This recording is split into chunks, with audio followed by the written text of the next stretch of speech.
Bien, pour cette double confrontation contre la Tanzanie, j'ai retenu 25 joueurs, avec dans les buts Saturnin Alakbe, Marcel Danginou et Batory Douyeme.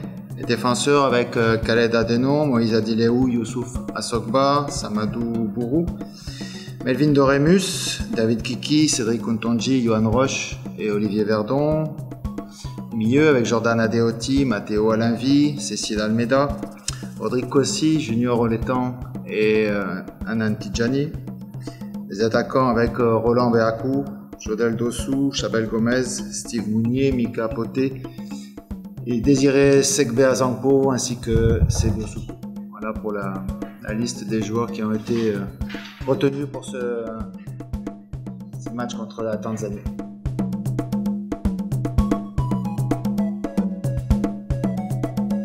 Bien sûr qu'on préférerait tous qu'il garder sa place de titulaire à Valenciennes. Après, ce sont des choix qui sont dictés par le club, par le coach en particulier, puisque Valenciennes était dans une mauvaise passe. Il a voulu sûrement essayer de changer quelque chose. Mais en tout cas, en ce qui nous concerne, ici, on connaît tous Saturnin, on connaît tous ses qualités et son expérience. Aujourd'hui, on sait qu'il est aussi apte à répondre présent et à enchaîner des belles prestations. Je pense qu'il a, même si forcément le manque de temps de jeu, ça dessert toujours un peu, mais c'est pas la même chose pour un gardien que pour un joueur de champ où il n'y a pas la question du rythme au niveau athlétique. Donc sur son expérience et sur ses qualités, je pense qu'il peut toujours nous aider.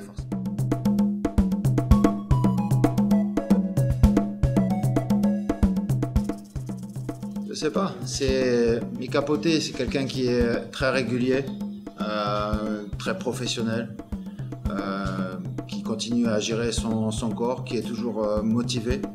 Là, il a retrouvé un club parce qu'il voulait avoir du temps de jeu et il en a. Donc c'est quelqu'un qui est fiable, sur qui on peut compter, et c'était aussi un cadre et un leader. Donc c'est un joueur qui est important dans la sélection.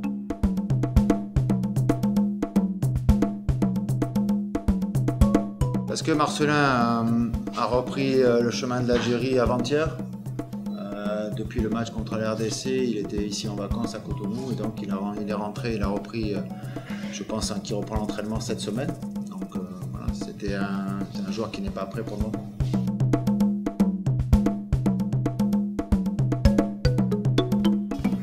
Pas se situer dans la peau d'un favori ou d'un outsider, je pense que c'est pas ça qui est intéressant. Ce qui est intéressant, c'est, je l'avais dit dès le départ, que c'était un groupe homogène, parce que cette équipe de Tanzanie, elle a progressé toutes ces dernières années, elle était présente à la CAN 2019.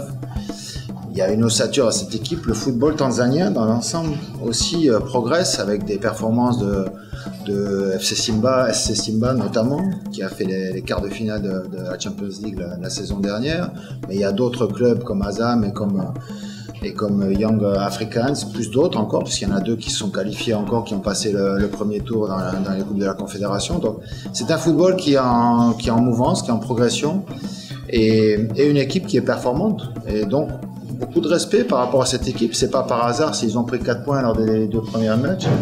J'ai vu leurs prestations en RDC, j'ai vu également leur victoire contre Madagascar. C'est une équipe qui est à prendre très au sérieux. Après, on sait aussi qu'on a des armes à faire valoir. On ira essayer sur ces 2 confrontations de prendre le maximum de points contre cette équipe-là. Mais on sait que ce sera difficile parce que c'est une équipe qui a de la qualité, qui a un fond de jeu qui est intéressant, qui est avec un capitaine aussi, Ali Samata, qui est un joueur qui est un peu emblématique pour le football tanzanien parce qu'il a franchi des paliers, même si dernièrement à Fenerbahçe ça s'est un petit peu moins bien passé, mais voilà, c'est un joueur de classe. Et les autres, il y a une ossature qui est là, en tout cas vous l'avez vu dans la composition de la liste. Voilà, il y a 9 joueurs de Simba qui sont dans la liste. Entre Azam et Young Africans, il y en a 4 aussi chacun. Voilà, il y a cette ossature-là qui fait que cette équipe-là aussi a des certitudes dans son jeu, parce que les joueurs sont habitués à évoluer ensemble. Donc forcément, c'est une équipe qui sera dangereuse.